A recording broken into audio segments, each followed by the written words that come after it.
y a 2 cycles, donc un premier cycle qui est sur 2 ans. À la fin du premier cycle, on a une licence.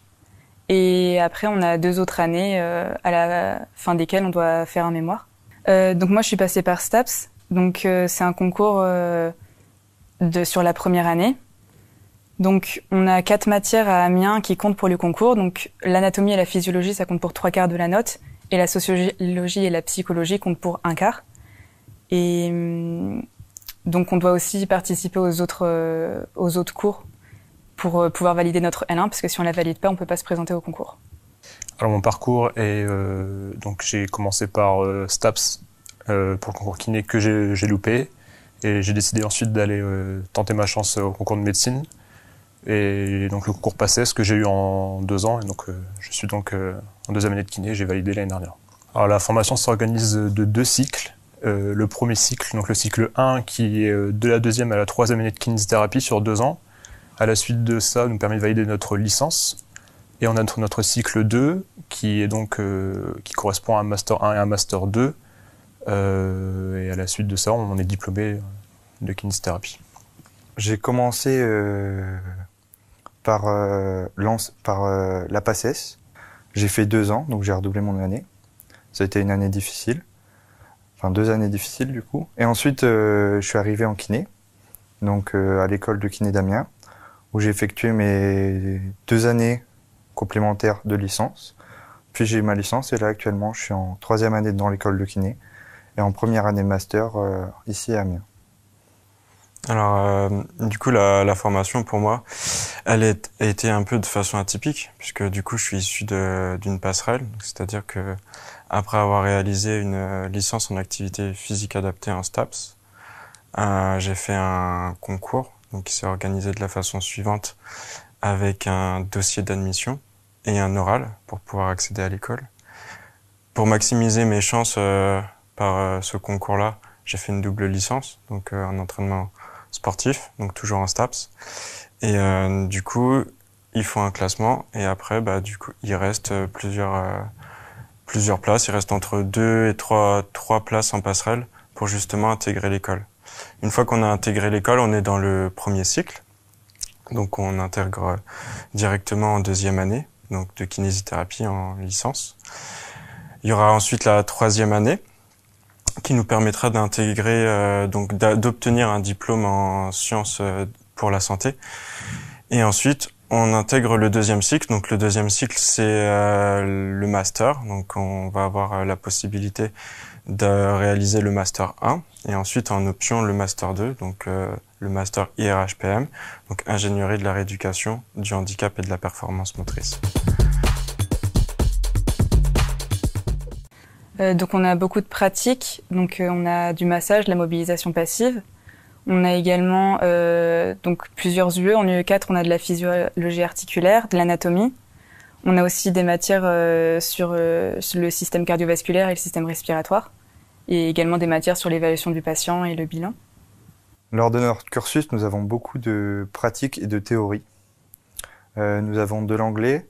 Nous avons également énormément de matières scientifiques qui concernent tout ce qui est la physiologie de la respiration, la physiologie cardiaque, la physiologie respiratoire, la physiologie interne, la physiologie musculaire, nerveuse. Vous avez compris, on touche à beaucoup de domaines. Et ensuite, il y a également beaucoup de pratiques à apprendre, parce que c'est un métier qui est à la fois théorique et pratique.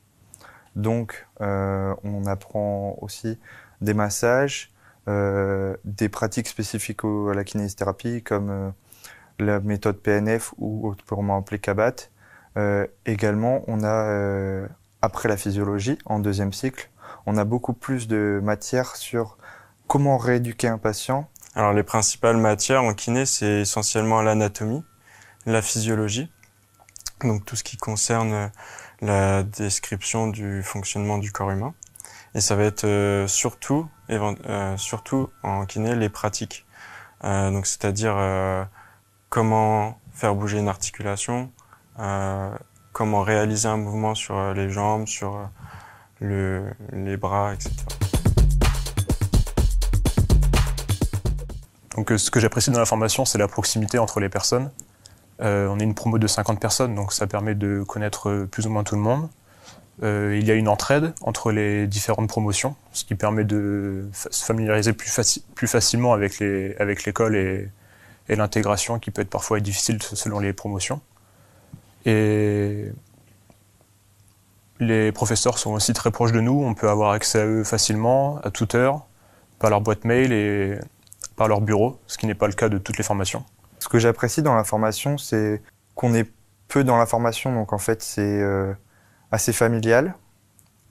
En même temps, c'est une ouverture aux autres parce que on doit aller dans des lieux de stage qui sont pas forcément à côté de chez nous. On découvre un autre milieu, on découvre un milieu professionnel dans lequel on va devoir agir plus tard. Alors comme je l'ai dit tout à l'heure, ce que j'apprécie dans la formation, c'est surtout le contenu pratique, puisque ce qu'il faut savoir en kinésithérapie, c'est qu'on utilise essentiellement nos mains. Donc du coup, c'est un métier manuel, mais c'est surtout aussi un métier intellectuel, parce que du coup, il faut réfléchir en fonction de chaque pathologie du patient pour pouvoir justement rééduquer par le mouvement avec les bons gestes. Et donc du coup, il faut faire coïncider nos pensées avec l'utilisation de nos mains. Intéressant, passionnant et concret.